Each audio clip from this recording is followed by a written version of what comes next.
I'm Jasmine and welcome to my channel. This is my first long format YouTube video. There's a cue.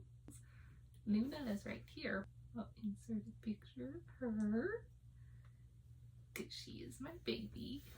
And yes, I know there's a chair right here, but I prefer the floor, so that's what we're doing. If I get tired of the floor, I'll move to the chair. So I wanted to make this video of my 2024 yearly wrap up. This is my reading journal that I kept through the year that I'm going to refer to because I read 59 books in 2024 and I cannot remember the ratings that I give them unless I go back and refer to it. So you will see me looking at this book a lot. Okay, let's get into it. We're going to go in chronological order. Starting with January, I read 5 books. My first book I read was If He Had Been With Me by Lauren Allen.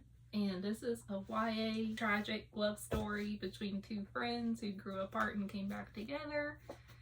This is very much filled with teenage angst, and I enjoyed it, but I didn't like everything about it, and I actually ended up giving it 4 stars. It originally started out as 3.5 stars, but then I found myself still thinking about it going into February and March, so I raised it to 4 stars. And I still have yet to read the sequel. I've heard lots of mixed reviews on that one, but I still want to read it because I'm a girl that when she starts a series, she's gotta finish it, no matter how bad it gets. Then the second book I read was the second book in the ACOTAR series. This is The Court of Mr. Fury, and this book was amazing. Amazing. I love this book. I love Reese. I don't really know how to pronounce his full name. Loved it so much. The found family tropes in this book, immaculate. The world building, immaculate. Loved it so much. 5 stars. 5 stars.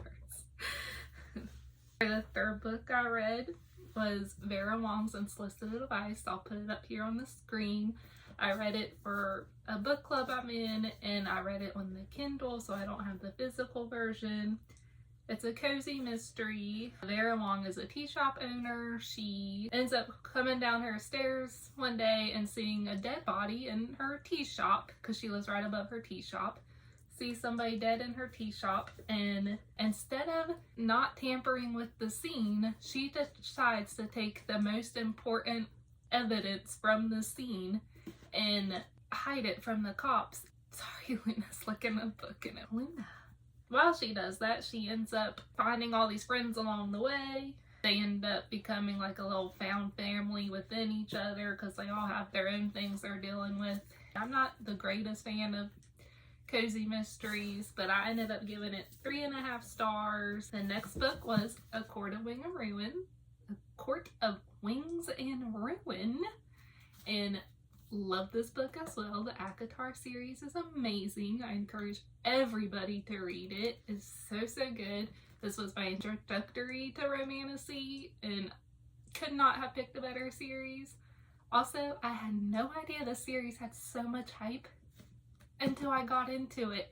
I had already read ACOTAR before I realized there was so much hype, but I understand. This one, I gave 4.5 stars. It made me cry in 2 different areas, but the word mate being used over 200 times in this book, just killed the rating for me. So it lost 0.5 star, but other than that, it was so good. Right, my next book, The 7-Year Slip. Very controversial take on this one.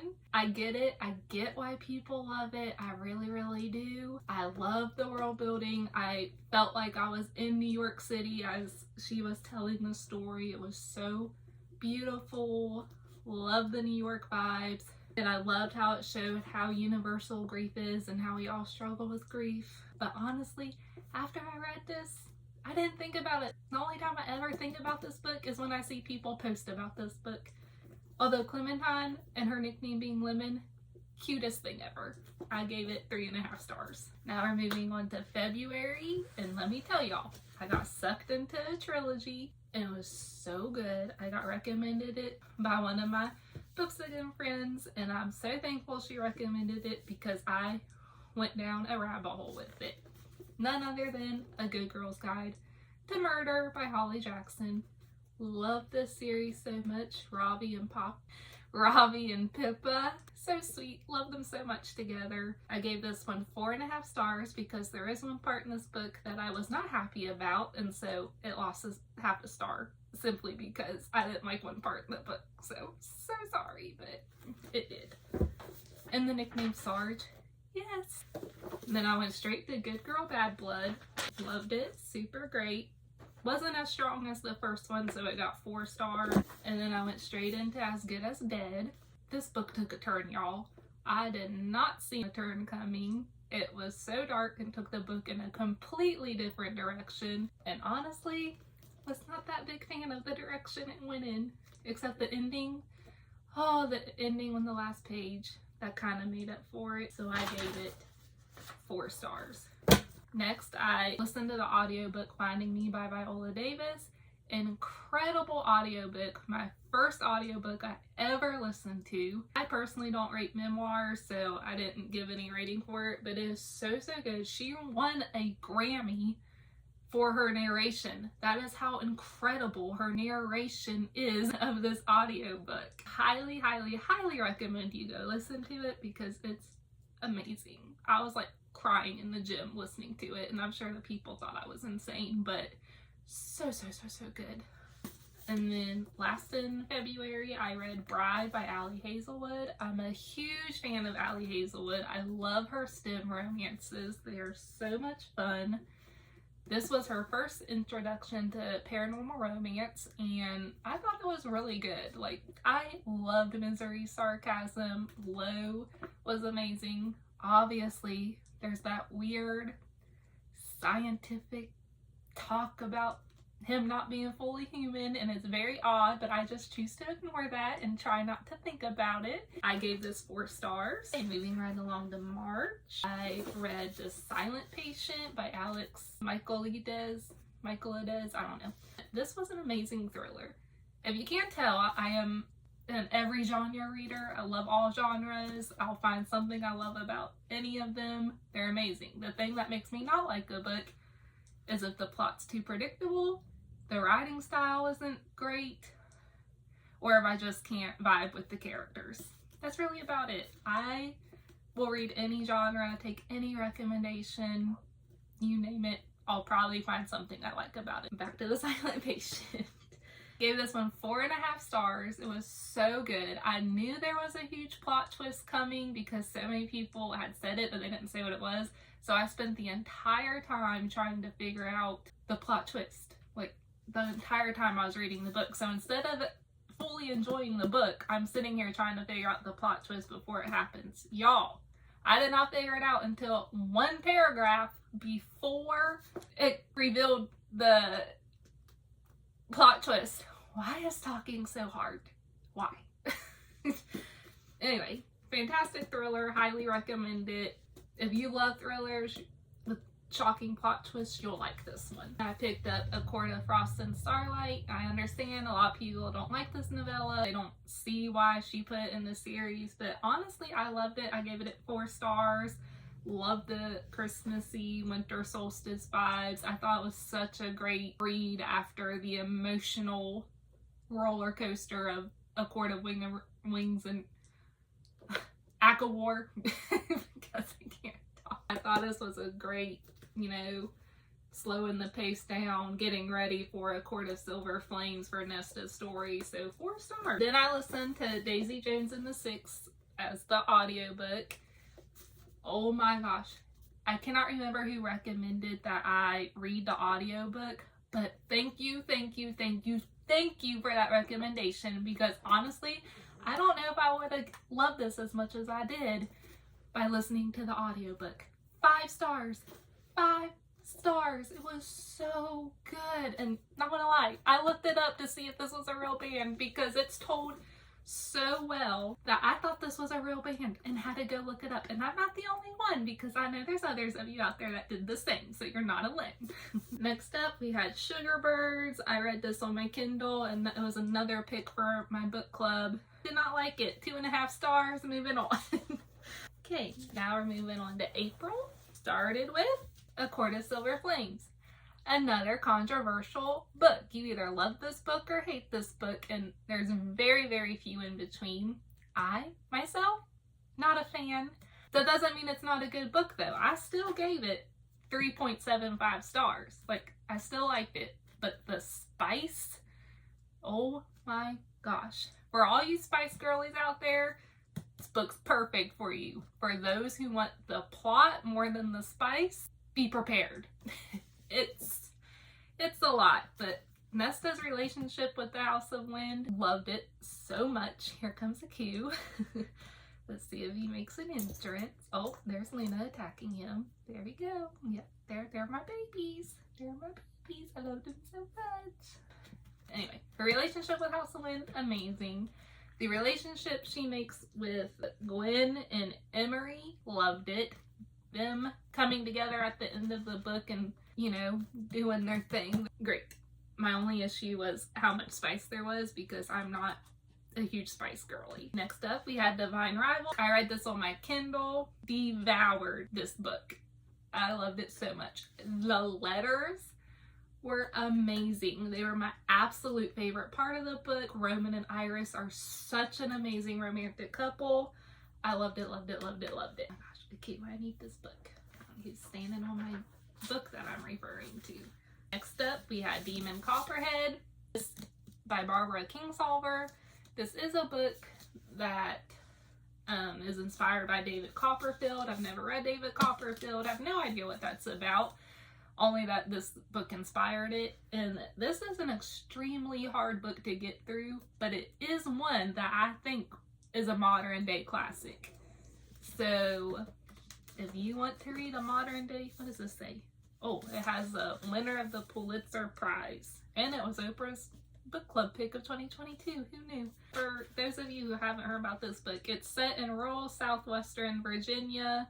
It shines light on the opioid crisis in the Appalachian area and specifically the poverty areas of Appalachia. The story is told by Damon, aka Demon Fields, who grew up in the foster care system and learned how to fend himself. And as somebody who lives in the Appalachian region, I can tell you that yes, the more poor the area, the more likely they have drugs. Well, a drug issue, because you have drugs everywhere, but the poorer the area, harder it is to get out of that area. And I gave this book 3 stars. The next book is The Book of Lost Names by Kristen Harmel.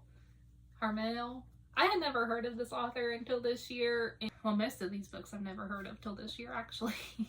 This is a historical fiction set in World War II about a girl named Eva. She finds herself in an underground system trying to help the Jews escape occupied Paris, France. It's historical fiction. It's very, very interesting because the plot of it actually is based on some things that happened in the historic period of World War II, of where Jews forged their names to be able to escape occupied Nazi areas. And so that was so cool. And there's a romance subplot, which my little romance heart, as you can see, love this shirt. It says International Romance Reader League. I got it for Christmas and I'm in love with it. The romance subplot was amazing. I gave it 4 stars. Finally, we have 5 Survive. You are going to see that I went on a Holly Jackson binge in 2024. She was a new author to me, and I had to read everything that she ever wrote. Picked up 5 Survive. I read it in 3 days, which is actually really good for me because I work full time, but I love to read, so I try to read anytime I can. This entire book, which is almost 400 pages, this entire book takes place in 8 hours.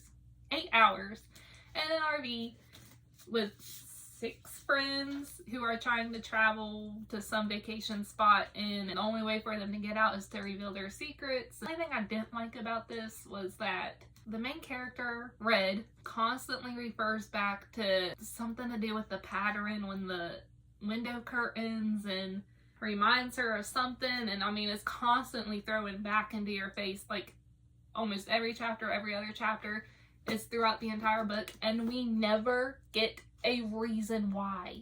Like, that's all I ask for. Just give me a reason why. But anyway, this was 3 stars. It was not her strongest work. A Good Girl's Guide to Murder, I will say, is still her strongest work after I've read all her books. But I still love them. They're great YA books, and I definitely recommend them. Now we're on to May. I started with Ruthless Vows because, you know, I ate Divine Rivals up and I just had to know what happened in Ruthless Vows. And I knew that there were mixed reactions on it, so I was kind of afraid to start it right after Divine Rivals. I can see why there's mixed reactions on it because, yeah, it went in a different direction than I thought it would. I feel like it was missing the magical element that we got from the typewriters, which is why so many people love Divine Rivals. One of the reasons why I loved it. But I still think it was fun. I still loved Roman and Iris's romance story. But yeah, it wasn't as great as it could have been. And I gave it 3 stars. Next one up, I read Everyone Here Is Lying by Sherry Lapina. This was a book club book, and my mom actually has the physical copy of the book because she's in the same book. I'm actually in 2 book clubs. My mom and I both. We're both in book clubs. We're huge readers. I get my love of reading from my mom, which I'm very, very thankful for. Love that she loves to read. Her mother, my grandmother, loved to read. My mom and me are the biggest readers in our family.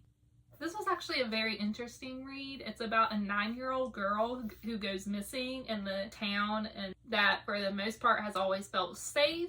And after she goes missing, the town obviously doesn't feel safe anymore. Everybody's coming forward, trying to give information, but as they're giving information, they're also becoming suspects. Every person in this book is a suspect, which kind of makes sense for a thriller. That's a Q's head going on the camera. He's, oh my gosh, a Q. He's just scratching his head on the video. Are you done? And this is Luna. He's petting her. We can't really see her, but she's right there. Oh, now he's scratching from behind. Okay. Anyway, so all the neighbors, the mom, the dad, the brother, they're all becoming suspects. Eventually you figure out what actually happens. I figured it out before it happened, so that lowered my rating. It was very easy to figure out, but I read a lot of thrillers, so it's very, very hard to shock me. So yeah, what are you going to do? When you read a lot of thrillers, you get pretty good at figuring out where the story is going. So I gave this one 3.5 stars. The next one I read in May, Book Lovers by Emily Henry. My first Emily Henry book I ever read. I actually own this one, People We Meet on Vacation and Happy Place. I already had them on my shelves. Had no idea they were even by the same author. I just picked them up in the store at different times and was like, oh, this sounds interesting. It literally wasn't until I made my Bookstagram last year until I went on there and people were like, Emily Henry, she's amazing, blah, blah, blah. And I was like, huh, what are you talking about? But yeah, I get it. I get the hype. This book, favorite romance book. Loved it so, so much. I related to Nora so much. There's a scene in here that lives right free in my head because it is something I would exactly do and have done, not quite the same, but similarly in high school. And all I can think about that time when I think about the scene in here is what happened to me in high school. And that's all I'm going to say about that. But the scene I'm talking about, I'm only going to give you one word. If you know, you know. If you don't, you don't. And I'm sorry. Lion! Just cracks me up every time. Also, Charlie Lastra, amazing book boyfriend. I loved it. The rivals, the tension build up. The tension was so good. The banter, definitely get to see why she gets the award for best banter in her books. Loved it. So amazing. 5 stars. If you can't tell, this was 5 stars. Also, May was a very good month. I had 3 5 stars. The next book I read, The 7 Husbands of Evelyn Hugo. This is the only book that matched A Court of Mist and Fury for me in 2024. The only non-reread book. The only one. 5 stars. The old Hollywood glamour in this book was so amazing. I loved Evelyn telling her story. I loved how Monique was learning through her as she told her story. This is historical fiction. Only my second Taylor Jenkins Reid book. I just loved it. It was amazing. 5 stars. I mean, what else can you say? When you love a book so much, you're literally going off 5s. That's it. Like, I don't know what to tell you. It was the old Hollywood glamour for me is really what did it with me in this book. I loved it. If you have any more wrecks with old Hollywood glamour, please let me know in the comments, because that's like my favorite time period to read about, and I really want more that give me that same setting that this one did.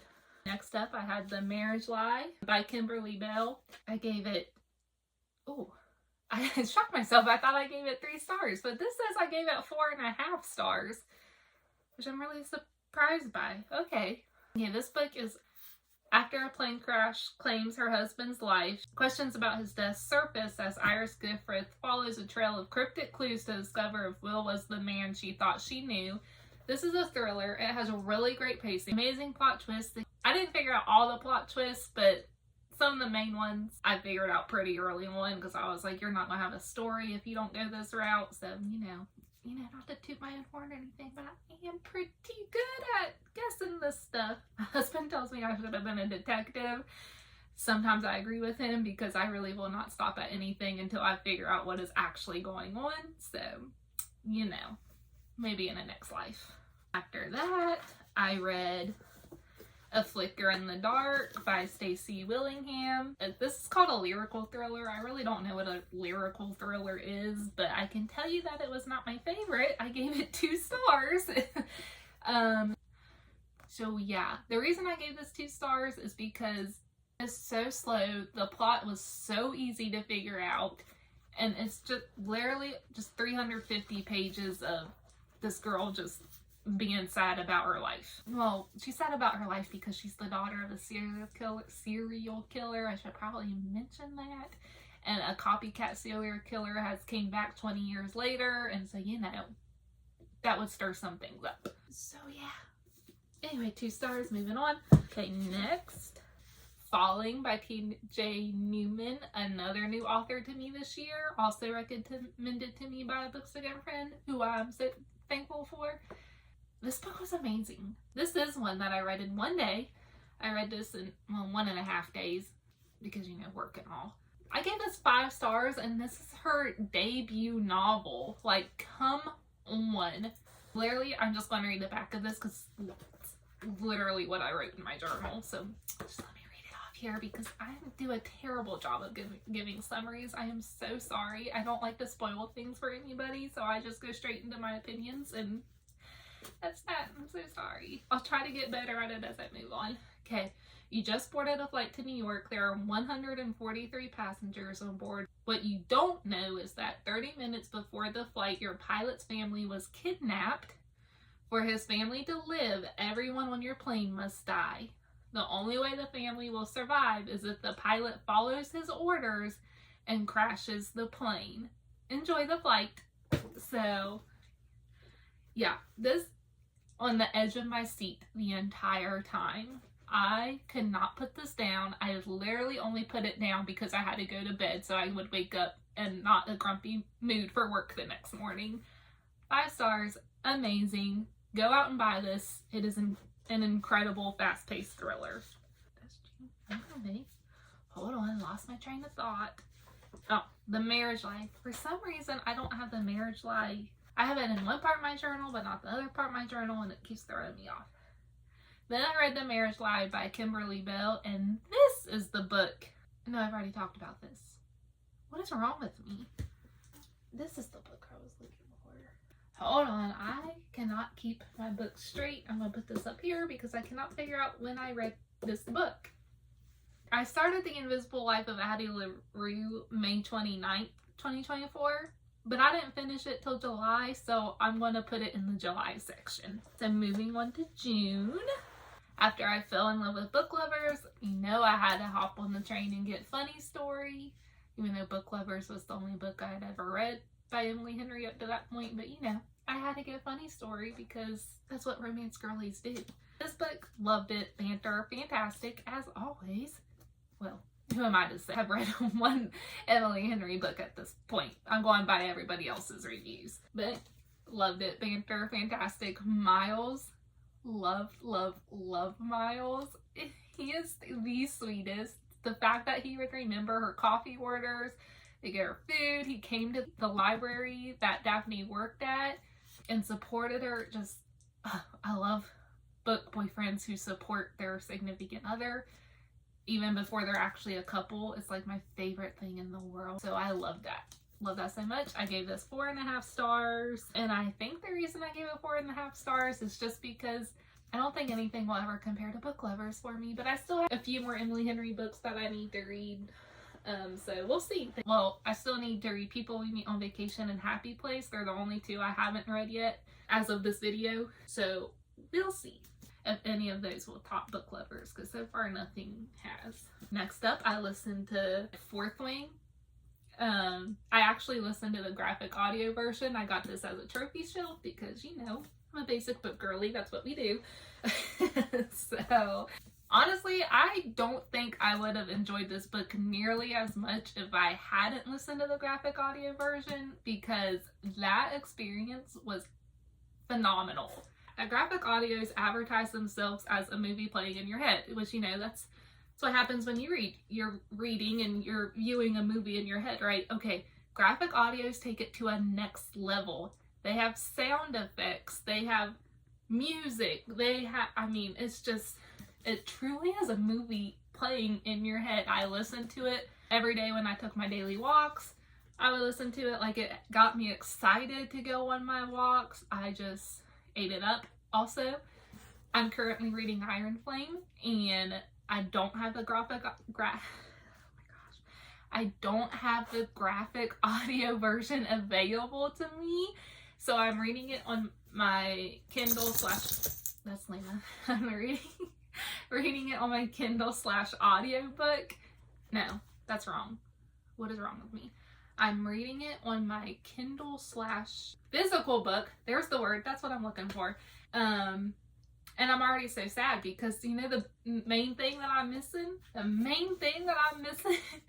is that I didn't have to worry about mispronouncing any words. And now I can't remember how some of the words were pronounced in Fourth Wing. So I'm getting confused and getting mad at myself because I can't remember and I'm making words up again. And, you know, that's just, I don't like it. I want my graphic audio back because it was so good. I'm only on chapter 3 of Iron Flame, so I don't really have much to say on that one. But this one, 4 stars, loved it. So good. Oh, and the graphic audio, Xaden's voice, fantastic. Loved it so much. Taran's voice, the dragon, Taran. His little grumpy voice, I loved it too. And as I'm reading Iron Flame currently, I'm trying to remember those voices in my head because they were just amazing. I loved them so much. Okay, next up I had I Will Find You by Harlan Coben. It's a crime thriller. Wasn't my favorite. I just don't think I'm a crime thriller person because are all thrillers crime though?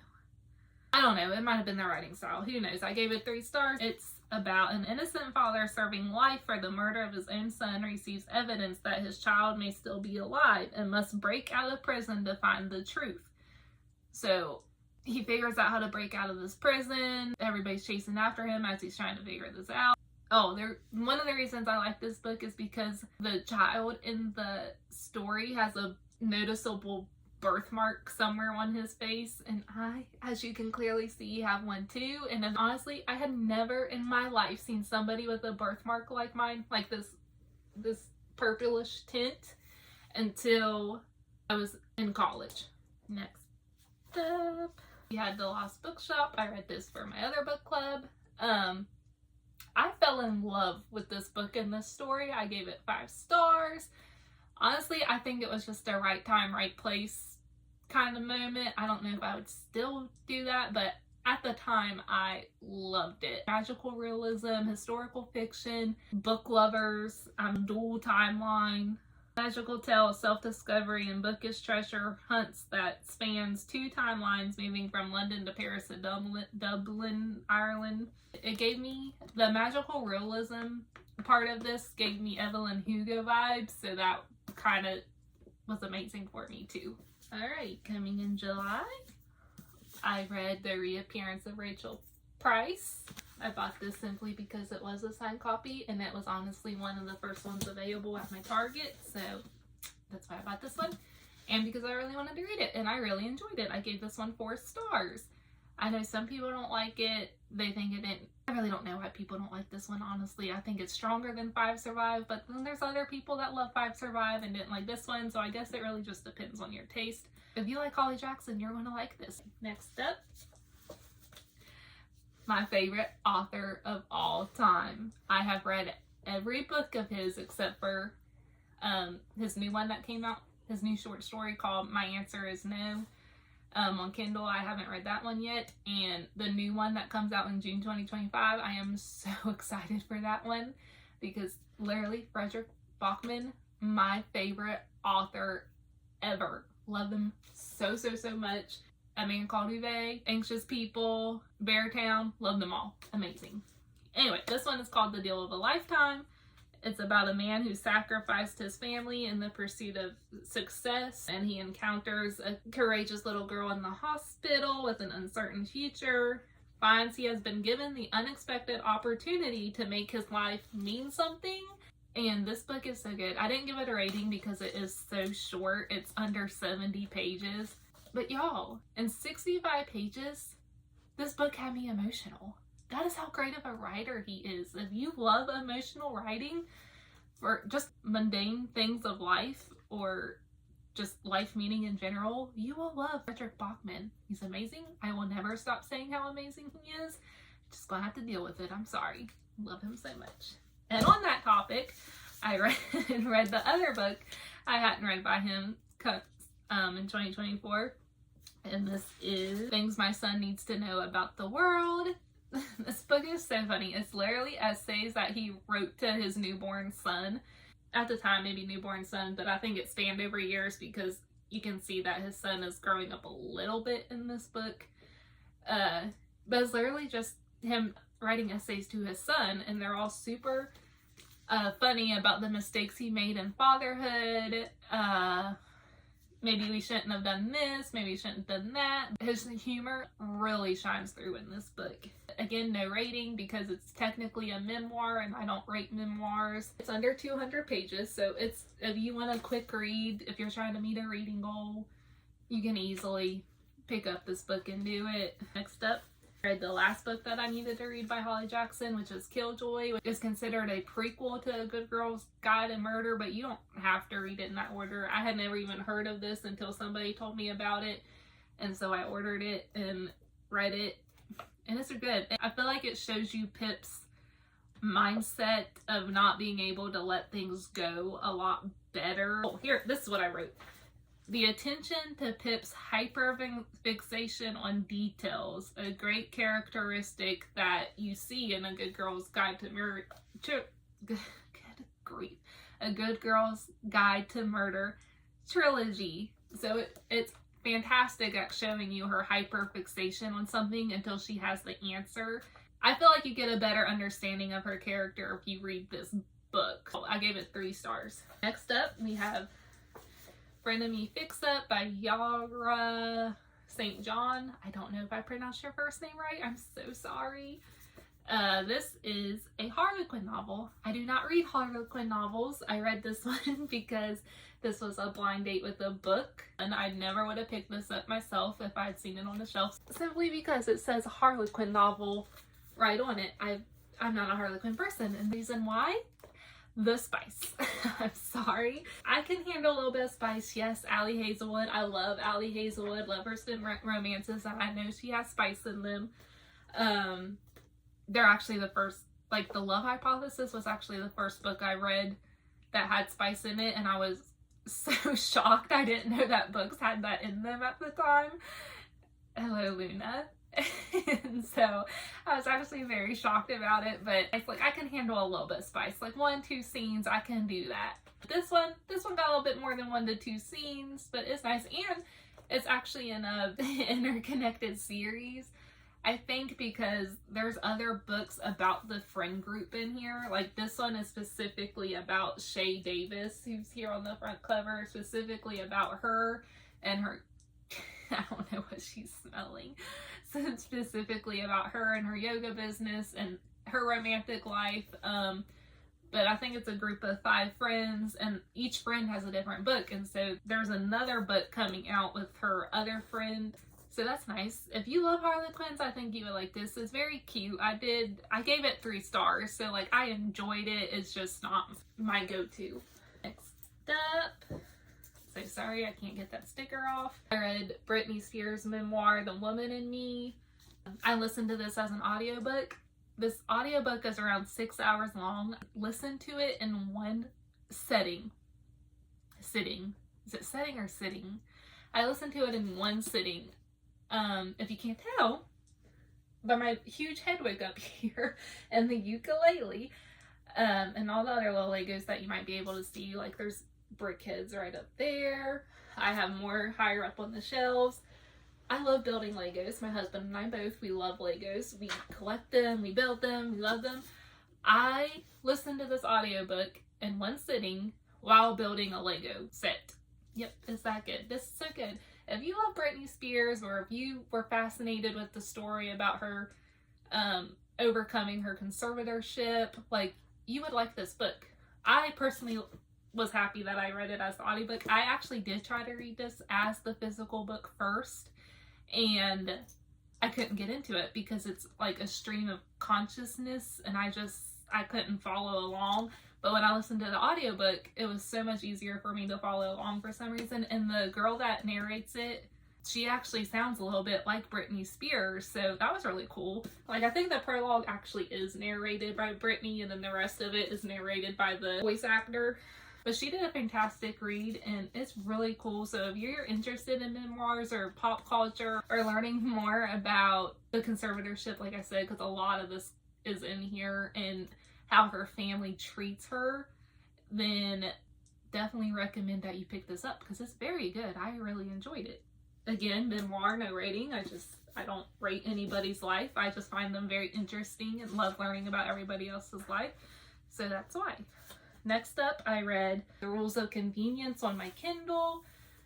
It's a billionaire romance. It was the first billionaire romance that I had ever read, and I really, really enjoyed it. I gave it 4 stars. So good. The male main character in the book, Riley Anderson, one of the best book boyfriends. I feel like I'm telling a little secret. One of the best book boyfriends ever.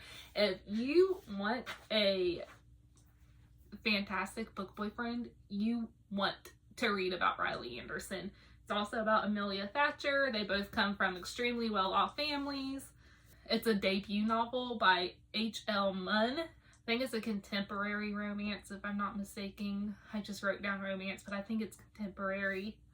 I think people classify it as like a modern day fairy tale princess. I can't remember which princess I want to say they classify it with modern day Rapunzel, but I could be wrong about that. But during a blind date, Amelia bumps into Riley on her way to the bathroom. From that moment on, they're drawn to each other, but neither one want to be romantically involved with anyone. Soon, Riley offers a plan to Amelia that will help them both. Fake dating, just so you know.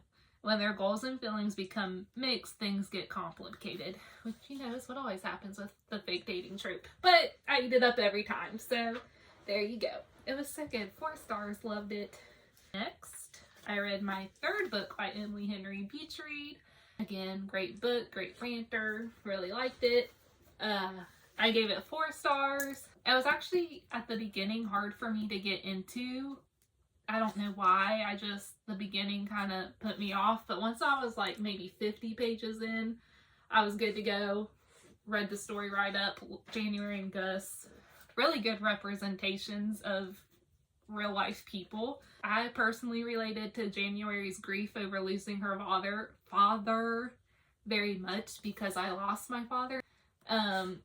And it's one of the hardest things, losing a parent. If you've ever lost a parent, I am so, so sorry for your loss. Just know that I empathize with you, and I do know that it's one of the hardest. Are you eating the cat's food? Trying to have a moment here, Luna. Stop eating the food. Luna.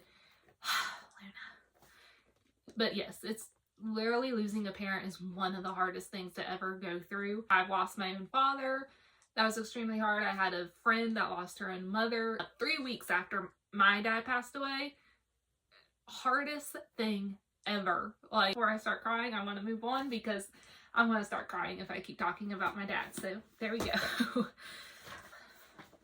Gotta compose myself now. Okay, next up, I read Rock, Paper, Scissors by Alice Feeney. This was another, get over here now, over there. Sorry, I'm not trying to be mean to her. She's already ate her food today, and now she's trying to eat the cat's food, and I don't know why. Good girl, Luna. Good girl, Luna. You stay there, away from the cat's food. Away from the cat's food. Okay. Oh, you gonna come over here? You gonna come over here? Yeah. You did a review with me?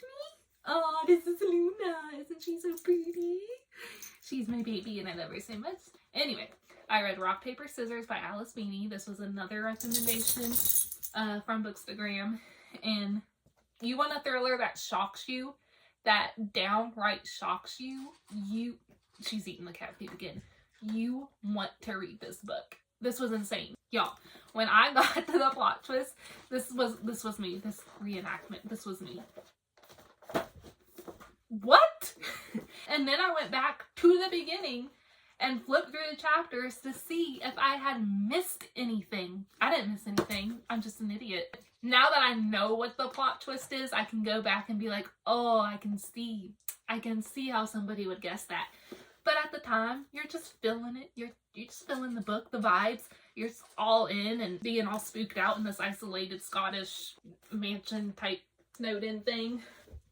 It was crazy. Crazy, crazy, crazy. Highly recommend. I did give it 4.75 stars though, simply because I personally would have rather the book ended on a cliffhanger than them putting the final chapter in there. But other than that, this book was amazing. And again, if you want a book that will shock you, this is the one. Next, I read Must Love Flowers by Debbie Macomber. This is part of the book club. I actually don't read Debbie Macomber. She's not an author for me. The book was very sweet about a widow and second chance romance and all that. But if you like Hallmark movies, any type of happily ever afters, you would love this book. I think she would be an author for you. It's clean romance. I did like that. I did love that it was clean. That there wasn't any spice. I did like that. Next, I read Novel Love Story by Ashley. Is it Poston or Poston? Because I always thought it was Ashley Poston. And now when I listen to people talk about her books, I hear Poston. Did I just say Poston? Poston. Poston. Poston. I don't know. By Ashley. There we go. Again, this one has mixed reviews, especially from those who absolutely love the 7-Year Slip. To refer back, 7-Year Slip was a 3.5 stars for me. I gave this one 3 stars. I still need to read the Dead Romantics by her. Since I already have that, I think I have it. Nope, it's up there somewhere. Since I already have the Dead Romantics on my shelves, I am going to give her a try. But if I don't like that book, I'll probably just sum it up to that she's not an author for me. But I did, like, as I read them, I enjoy them. I don't really remember anything after them until somebody talks about them. But I do love this cover. This cover is beautiful. Oh, and the main character, the way he's described in here, I don't even know if it was a correct description, but the way he got described to me in here and the way I interpreted it was Draco Malfoy.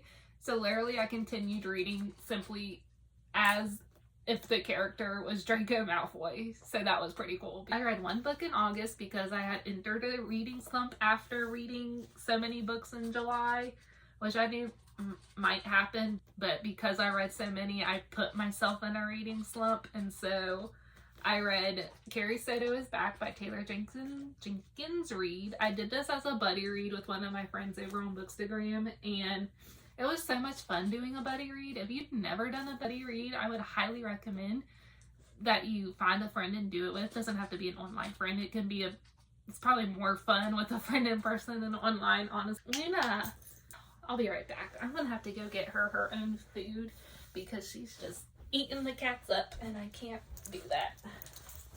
Okay, I'm back. What was I saying? Buddy reading. If you want a buddy read, it's probably way more fun in person than online, honestly, but online's still fun too. Like, thank goodness for technology that we can still find friends across states and countries. And don't you dare come in here and eat that cat food. I just gave you food. I just gave you your own food. You're not coming here and eating the cat food. No, no, no. It is. Anyway, Carrie Soto Is Back. I read this during a reading slump. So I helped I was doing a buddy read, so it kept me reading the book. Now this was the third book I had read by her, and it was 4 stars. And honestly, I think it might have been 5 stars if I hadn't been in a slump and it was taking me a while to get into the book, because I was still, even after reading the book, I was still somewhat in a slump all the way into September. I really enjoyed this. I thought it was amazing. Her historical fiction is so good. I love it. Carrie Soto is a boss. She was such a fun woman to read about because she took shit from nobody, and it was amazing. So I love that about her. This is another book club read. I honestly never would have picked this book up on my own, so I'm so excited that I'm in 2 book clubs because I read so many different books that I never would have picked up. This is called A Most Clever Girl by Stephanie Marie Thornton. It's a historical fiction.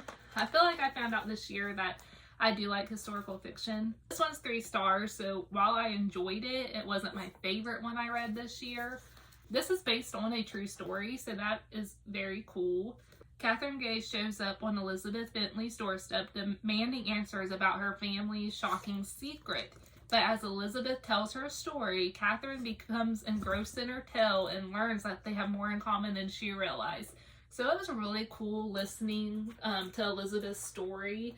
Again, it's actually based on a true story on a real woman double spy, because she was a spy for Russia and then she was a spy for America. So that was very, very cool. It was just the writing style of it was very dry, I guess. It was thrilling, but it wasn't as thrilling as it could have been. So, I put down it's extremely slow. So it was extremely slow pacing. But I started to enjoy the story around the 60% mark, and this book is over 40 pages. 40? I wish. This book was over 400 pages. So 60% is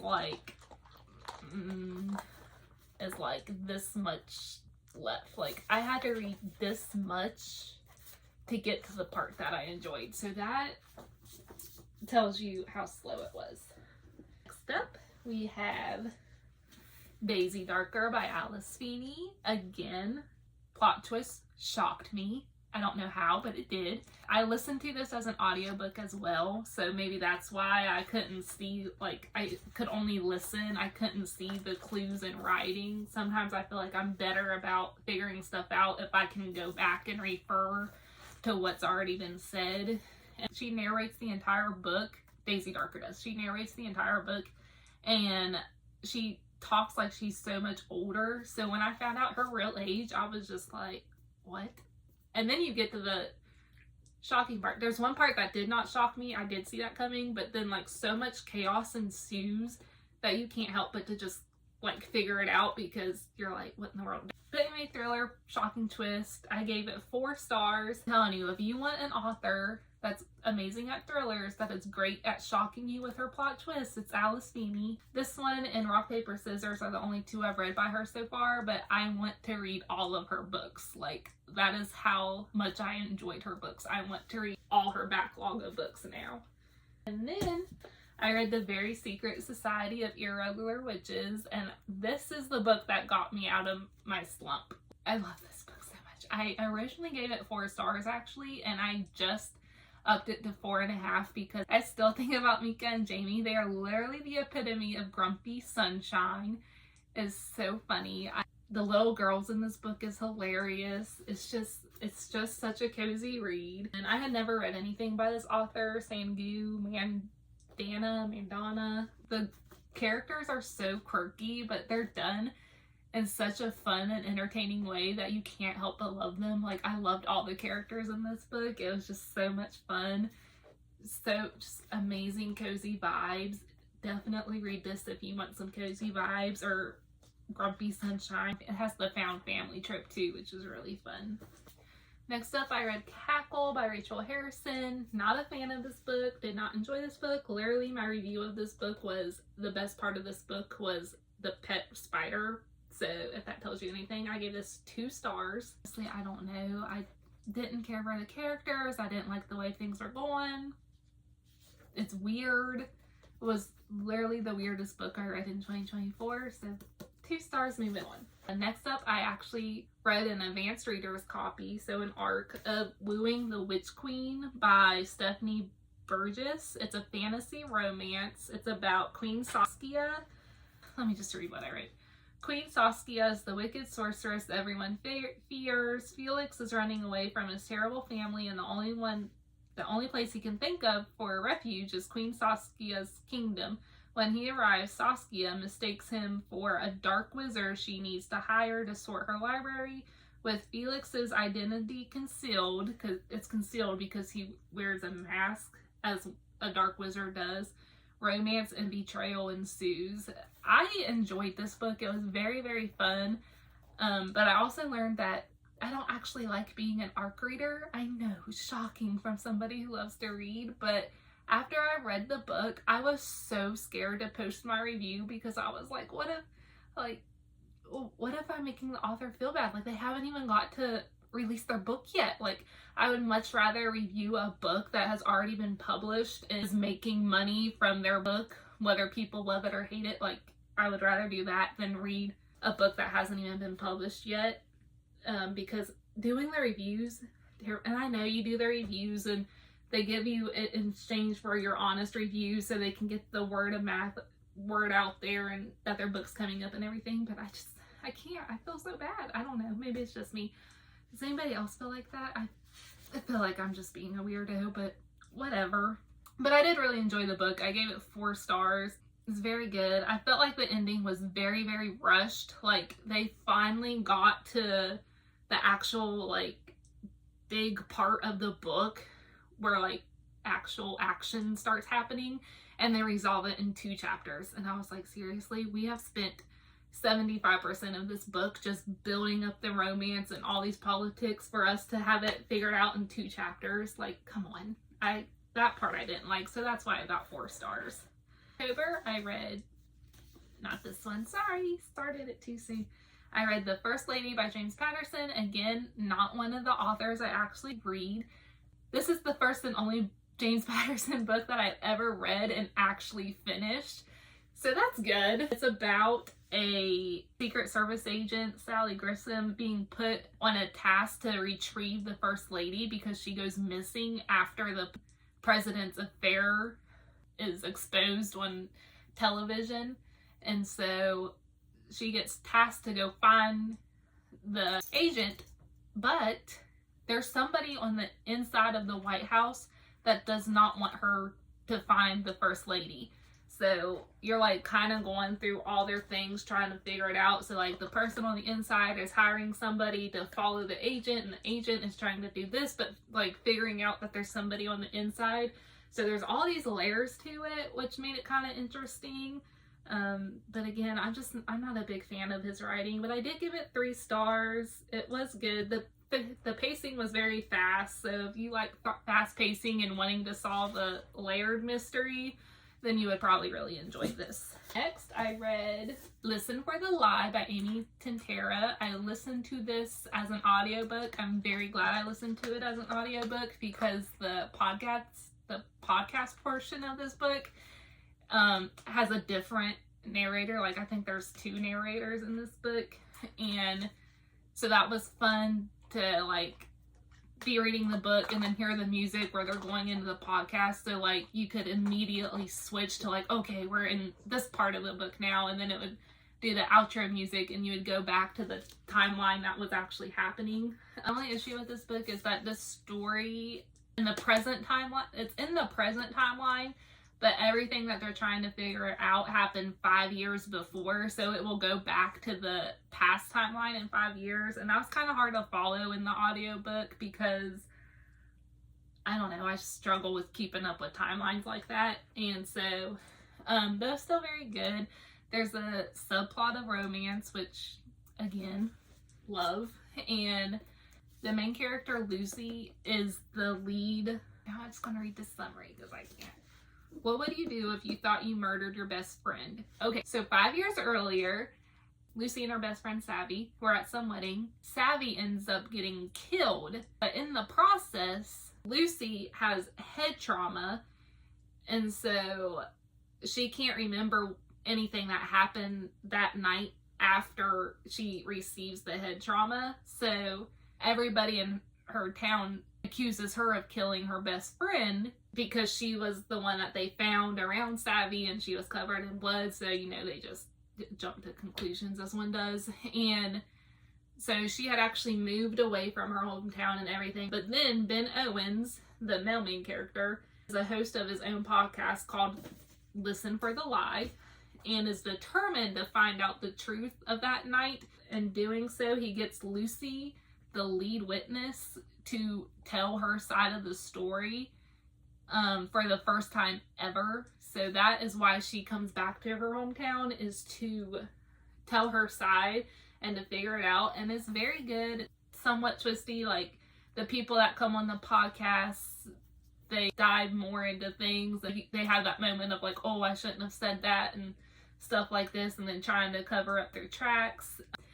Once a certain character got introduced and they started telling more details about that character, I was like, oh, I see where this is going. So I gave it 4 stars because I did figure out the plot twist at the end. But other than that, it was a great book. Recommend the audio.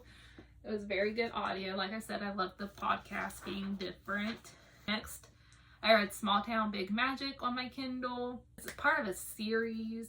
It's a romance, fantasy, magical book because it's about witches. The book is about Emerson Wild. I don't know. I gave it 3 stars. But this book did take me a long time to get into because at the beginning of the book, Emerson is so, the female main character is so in your face about how she's an independent woman and doesn't need a man, and the patriarchy's bad and everything should be ran by a woman and blah, blah, blah, blah, blah. And I was like, girl, we get it. You're an independent woman who don't need no man. Okay, we got it. Thank you. Move along with the story. Like, I almost DNF'd the book because of that, but I pushed on. No, it was not the best story, but I did push on. I gave it 3 stars. There is more books in the series. I think there's 3 out right now because you get a book for each friend.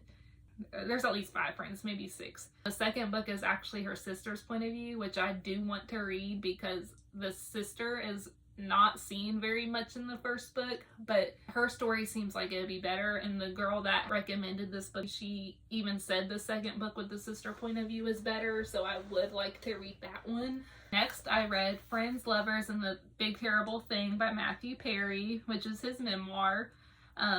Listened to this in audiobook. I specifically listened to the audiobook because he narrates it himself, so it gave a whole like deeper meaning to the words that he wrote because he's narrating it himself. And his life, I did not know he went through half of the stuff that he did. Like, I can't believe he lived as long as he did, honestly. Like, the stuff he went through was mind-blowing. I am so thankful that he got his big break with Chandler on Friends. I love Friends, one of the best sitcoms ever. It's so funny.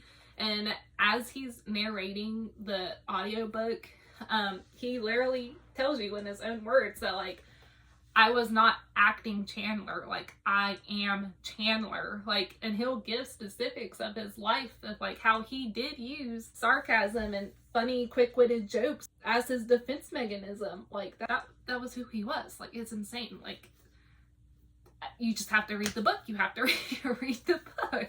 Again, memoir, no rating, but it's so good. I would say read the audiobook simply because he does narrate it, and I love when authors narrate their own, especially their memoirs, narrate their own life stories, because I just think it gives it such a better meaning.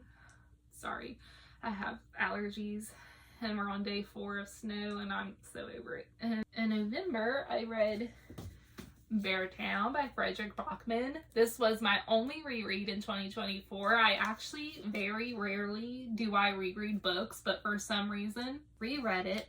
Still 5 stars. Absolutely loved it. His emotional depth to his writing for the most mundane things in life and just the connections that are human nature are just insane and beautiful and bring me to tears. Like, this book had me feeling all the emotions again, even though I knew exactly what happened in the book.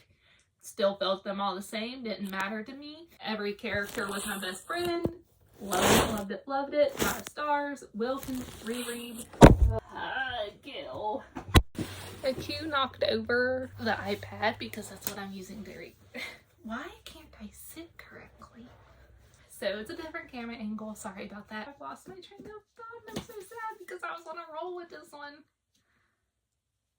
Anyway, 5 stars. I will reread the series because now that I've read this one, I have to read the other 2. And honestly, I can't remember that much about the second book, which is Us Against You. I remember more about the winners than Us Against You. So I really do want to go back into the second book because that one, I honestly can't remember if this was my favorite or if the second or third was my favorite of the series. So I really do want to figure that out. And then we have my first DNF of the year, which DNF means did not finish, which was The Fine Print by Lauren Asher. And I'm sure you can all guess why after I've said I don't like spice. I got to 70 pages and was like, I can't do this because literally from the moment female and male main character meet each other, it's just lust. That's all it is. It's just lust. Like, I couldn't get, like, the plot seemed interesting, but I could not get past how lustful they were toward each other. And so I was like, I can't do this. Like, I know it's going to get worse and worse, especially when they're making out before there's even like actual build up to it. I was like, no, I can't. Sorry if that's a spoiler. It's not really a spoiler. That's literally all that book is to me, is smut and spice, and no, I couldn't do it. If it would get a rating, it would be 1 star.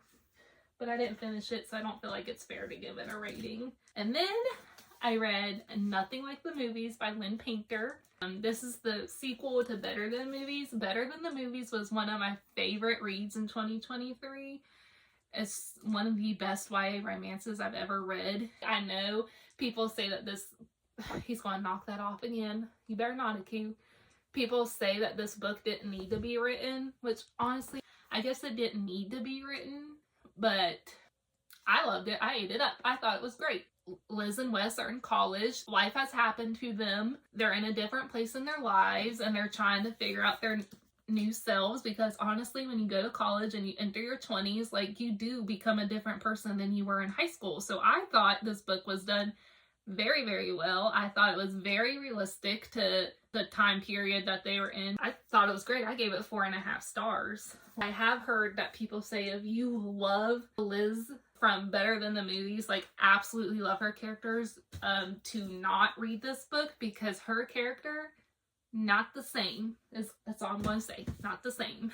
So in December, I started my Throne of Glass journey by Sarah J. Maas. I have heard from lots of people that this series is better than A Court of Thorns and Roses. That is yet to be determined by me. I do think that this will be my scale to see if I prefer romantasy over fantasy, because this is, while this has romance, I feel like it's more fantasy. Could be wrong. I could have the Sarah J. Maas fan base come at me. I'm sorry. I'm new. I just started reading her in 2024. Please be nice.